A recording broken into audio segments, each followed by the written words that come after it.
Chicken katsu curry is a super popular dish these days. It pairs really crispy, crunchy schnitzel with a delicious, flavour-packed curry gravy. I've got a couple of tricks and secrets to making mine flavour-packed, and that is using a Patak's curry paste as our base. So the first thing we're going to do is build that curry base. You want a pan on, nice high heat, good drizzle of extra virgin olive oil into that pan. And then we're going to add in an onion. Oh. A garlic clove that's been minced nice and finely, and a thumb-sized piece of ginger that's been minced nice and finely as well. Same as a heaped tablespoon. We just want to fry this off for a minute or so, just to soften and start to caramelise the onion, garlic and ginger. Now we can add in our Patak's tikka masala curry paste. This has all the flavours we need for the base of our katsu curry. Usually with a katsu, you would use a spice powder and garam masala and lots of different ingredients, but all the hard work's been done for us and it's all in this jar. I'm just going to fry it off. As soon as that curry paste hits the oil in that hot pan, your whole kitchen will be engulfed with flavour, those beautiful spices toasting off, and people will start getting excited about what you're cooking. Once your curry paste has fried off and almost goes a little bit grainy and split, it's time to start adding in your liquid to build your gravy. I've got a can of coconut cream to add in here. And we're also going to add in a splash of water just to help thin it out. We can now bring this up to a boil, then turn it down to a simmer and cook it till you get a rich, thick gravy. While that cooks, it's time for our chicken schnitzels. Pan on, and you want a good centimetre and a half of olive oil in the base of your pan.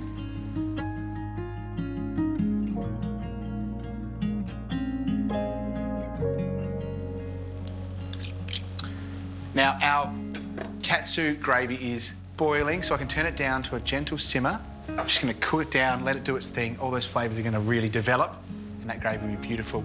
Now, while that cooks, I've just made a couple of schnitzels here. Really simple, chicken breast, flattened out, crumbed, flour, egg, breadcrumbs, and I've used the panko breadcrumbs, which is the Japanese breadcrumbs that have a really crispy, crunchy texture to them. And I've also added some sesame seeds in there, which are hard to see at the moment, but when we fry our curries up, you'll start to see the lovely colour they get when they toast. To check our oil's hot, you can just grab your schnitzel, just drop the tip in, and if it's bubbling like it is here, it's good to go.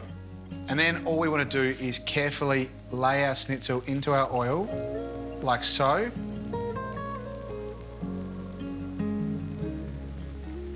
And gently fry. Now, you don't want to overcrowd your pan, so just do 2 to start with. Otherwise, the oil will cool down and it won't fry our schnitzels. While that's frying, a little extra element to my katsu gravy. I've got some thinly sliced apple and some thinly sliced fennel here. This can go in now for a bit of texture in our gravy. It's definitely not traditional, but it's how I like to serve my katsu, and I think you'll love that little crunchy element when you make this one too. Just mix that in and let it just soften. We want to keep the texture, so just going to soften it. And our schnitzels are ready to turn. And now you can start to see those little sesame seeds we've added to the crumb, adding a really beautiful visual. And when you eat it, they're going to give it a great crunchy texture.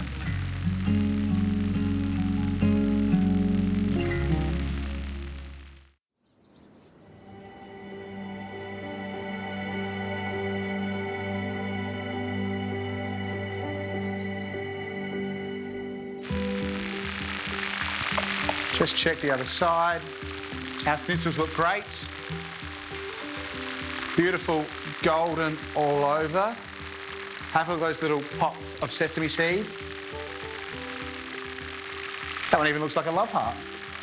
And now a little season of sea salt straight away while your schnitzel's hot. Last schnitzel can go into our oil. We can check on our gravy, which is thickening nicely. Now, my secret ingredient to add some nice sweetness and depth of flavour to our gravy, also help thicken up a little bit, Patak's mango chutney.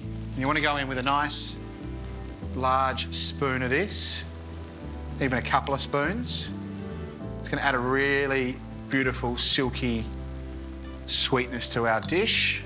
And just stir that in and let that melt and mix into our curry. I like to add that right at the end so you get another really fresh burst of flavour into your curry and it doesn't cook out and sweeten too much. Schnitzel, ready to turn.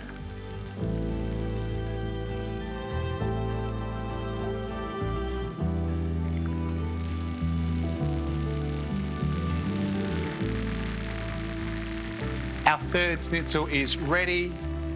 Just give your schnitzel a quick season. Now our curry has thickened as well. We can turn the heat off on that, that's ready to go. The spices in that smell amazing.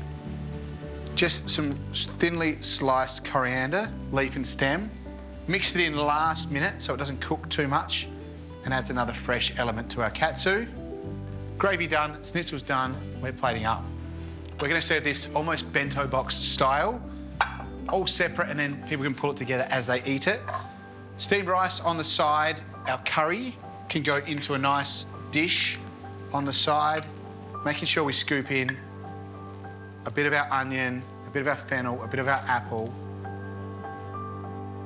And for me, you want a lot of your katsu curry to go with those schnitzels.